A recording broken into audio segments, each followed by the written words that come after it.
നമസ്കാരം, പ്രവാസി മലയാളിയിലേക്ക് സ്വാഗതം. ഇന്നത്തെ പ്രവാസി വാർത്തകൾ ഒറ്റനോട്ടത്തിൽ. ഖത്തറിൽ 547 പേർക്ക് കൂടി കോവിഡ് സ്ഥിരീകരിച്ചതായി പൊതുജനാരോഗ്യ മന്ത്രാലയം ചൊവ്വാഴ്ച അറിയിച്ചു. ചികിത്സയിലായിരുന്ന 982 പേർ കൂടി രാജ്യത്തെ രോഗമുക്തി നേടി.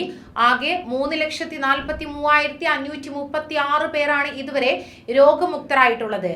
പുതിയതായി സ്ഥിരീകരിച്ച കോവിഡ് കേസുകളിൽ 487 പേർക്ക് സമ്പർക്കത്തിലൂടെയും 60 പേർ വിദേശത്തു നിന്ന് മടങ്ങിയെത്തിയവരുമാണ്. കോവിഡ് ബാധിച്ച് പുതിയതായി മരണങ്ങളൊന്നും റിപ്പോർട്ട് ചെയ്തിട്ടില്ല. 658 പേരാണ് ഖത്തറിൽ ആകെ കോവിഡ് ബാധിച്ച് മരിച്ചത്. ആകെ 3,35,949 പേർക്കാണ് രാജ്യത്ത് കോവിഡ് സ്ഥിരീകരിച്ചിരിക്കുന്നത്.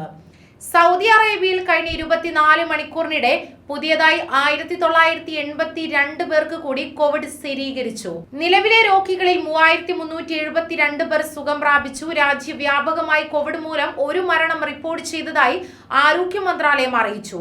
രാജ്യത്ത് ഇതുവരെ റിപ്പോർട്ട് ചെയ്ത ആകെ കേസുകളുടെ എണ്ണം 7,32,596 ആയിരിക്കുന്നു. ആകെ രോഗമുക്തരുടെ എണ്ണം 6,98,842 ഉയർന്നു. ആകെ മരണസംഖ്യ 8,975. രാജ്യത്താകെ ചികിത്സയിൽ കഴിയുന്നത് 24,779 പേരാണ്. ഇതിൽ 1,010 പേരുടെ നില ഗുരുതരം. ഇവർ രാജ്യത്തെ വിവിധ ആശുപത്രികളിൽ തീവ്രപരിചരണ വിഭാഗത്തിലാണ്. ഖത്തറിൽ കോവിഡ് നിയന്ത്രണ ലംഘിക്കുന്നവർക്കെതിരെ ആഭ്യന്തര മന്ത്രാലയം നടപടികൾ ശക്തമാക്കുന്നത് തുടരുന്നു. നിയമം ലംഘിച്ച 354 പേർ കൂടി ചൊവ്വാഴ്ച പിടിയിലായതായി അധികൃതർ അറിയിച്ചു. ഇവരിൽ 338 പേരെയും മാസ്ക് ധരിക്കാത്തതിനാണ് അധികൃതർ പിടികൂടിയത്. സാമൂഹ്യ അകലം പാലിക്കാത്തതിന് 10 പേർ പിടിയിലായി. മൊബൈൽ ഇഹ്തിറാസ് ആപ്ലിക്കേഷൻ ഇല്ലാതിരുന്നതിന് 6 പേരെയാണ് അധികൃതർ പിടികൂടിയത്. പിടിയിലായ എല്ലാവരെയും തുടർ നടപടികൾക്കായി പ്രോസിക്യൂഷന് കൈമാറി.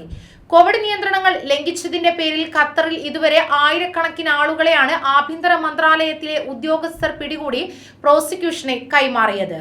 അബുദാബി എമിറേറ്റിൽ 2021 നവംബറിൽ ആരംഭിച്ച പദ്ധതി ഫലപ്രദമായതോടെയാണ് മറ്റ് എമിറേറ്റുകളിലും പദ്ധതി നടപ്പാക്കാൻ ഒരുങ്ങുന്നത്.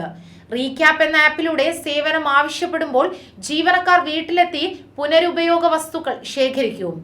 വിയോലിയ മിഡിൽ ഈസ്റ്റ് ആരംഭിച്ച ആപ്പിൾ അബുദാബി എമിറേറ്റിൽ 15,000 പേരാണ് രജിസ്റ്റർ ചെയ്തിരിക്കുന്നത്. ആദ്യഘട്ടത്തിൽ Umm Suqeim, Jumeirah, Business Bay, downtown, Al Barsha, MBRM, city district 1, Meydan, Arabian Ranches, Springs, Meadows, the lake എന്നിവിടങ്ങളിലെ വീടുകളിൽ നിന്ന് മാലിന്യം ശേഖരിക്കും. പിന്നീട് വിവിധ മേഖലകളിലേക്ക് വ്യാപിപ്പിക്കും. കുവൈറ്റ് ആരോഗ്യ മന്ത്രാലയം മുഴുവൻ ജീവനക്കാർക്കും വാർഷികാവധി എടുക്കാൻ അനുമതി നൽകി.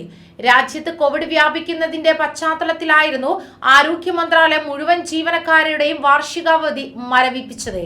പിന്നീട് 2 തവണയായി മന്ത്രാലയം ഇത് നീട്ടുകയും ചെയ്തു. ആരോഗ്യ മന്ത്രാലയം under secretary doctor Mustafa Rida ആണ് പ്രത്യേക വിജ്ഞാപനത്തിലൂടെ വാർഷികാവധി മരവിപ്പിച്ച നടപടി പിൻവലിച്ചത്. കുവൈറ്റിൽ ഇപ്പോൾ റിപ്പോർട്ട് ചെയ്യുന്ന കോവിഡ് കേസുകൾ കുറവാണ്. പ്രതിദിന കോവിഡ് കേസുകൾ റിപ്പോർട്ട് ചെയ്യുന്നത് കുറഞ്ഞ സാഹചര്യത്തിലാണ് ജീവനക്കാരുടെ വാർഷികാവധി മരവിപ്പിക്കാൻ തീരുമാനിച്ചത്. കോവിഡ് 3ാം തരംഗത്തെ വിജയകരമായി മറികടന്ന് സാധാരണ ജീവിതത്തിലേക്ക് നടന്നെത്തുകയാണ് കുവൈറ്റ്. നിലവിൽ രാജ്യത്ത് തുടരുന്ന മിക്ക നിയന്ത്രണങ്ങളും ഞായറാഴ്ചയോടെ ഇല്ലാതാകും. ഇതോടെ 2 വർഷത്തെ ഇടവേളയ്ക്ക് ശേഷം ഇത്തവണ വർഷത്തെ ദേശീയ വിമോചന ദിനാഘോഷങ്ങൾ സജീവമാക്കുമെന്നാണ് സൂചനകൾ.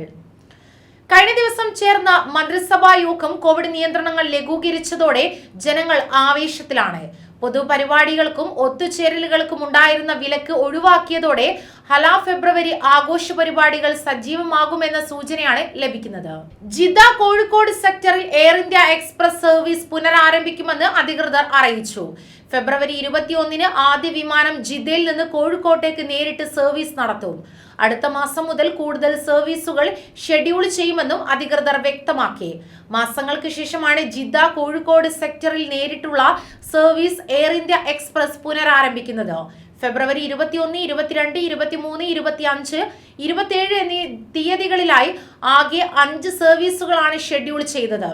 ഇതിൽ 21, 25, 27 തീയതികളിൽ കോഴിക്കോട് ജിദ്ദ കോഴിക്കോട് സെക്ടറിലും 22 മുംബൈ ജിദ്ദ കോഴിക്കോട് സെക്ടറിലും 23 കോഴിക്കോട് ജിദ്ദ മുംബൈ സെക്ടറിലുമാണ് സർവീസ് നടത്തുക. വാലന്റൈൻസ് ഡേ ദിനത്തിലേക്കായി ഖത്തർ എയർവേസ് കാർഗോ വിവിധ രാജ്യങ്ങളിലേക്ക് എത്തിച്ചത് 60 ദശലക്ഷം റോസാപ്പൂക്കൾ. ഇക്വഡോർ, കൊളംബിയ, കെനിയ എന്നിവിടങ്ങളിലേക്കാണ് കൂടുതൽ പൂക്കളും എത്തിച്ചത്. വാലന്റൈൻ ദിനത്തിനായി മാസങ്ങൾക്ക് മുൻപ് തന്നെ പൂക്കൾ കയറ്റുമതി ചെയ്യുന്നതിനുള്ള തയ്യാറെടുപ്പുകൾ ആരംഭിച്ചതായി Qatar Airways cargo vice president Ian Morgan പറഞ്ഞു. കോവിഡ് PCR ടെസ്റ്റ് റിസൾട്ട് വേണ്ടെന്നുള്ള ഇന്ത്യൻ ആരോഗ്യ മന്ത്രാലയത്തിന്റെ ഉത്തരവ് വിമാന കമ്പനികൾക്ക് ലഭിക്കാത്തതുമൂലം നിരവധി പ്രവാസികളുടെ യാത്ര മുടങ്ങി. സൗദി അറേബ്യയിൽ നിന്ന് കൊച്ചിയിലേക്ക് യാത്ര ചെയ്യാൻ റിയാദ് അന്താരാഷ്ട്ര വിമാനത്താവളത്തിലെത്തിയ നിരവധി പേർക്ക് യാത്ര ചെയ്യാൻ സാധിച്ചില്ല. കൂടുതൽ വാർത്തകൾക്കായി ഈ ചാനൽ സബ്സ്ക്രൈബ് ചെയ്യുക.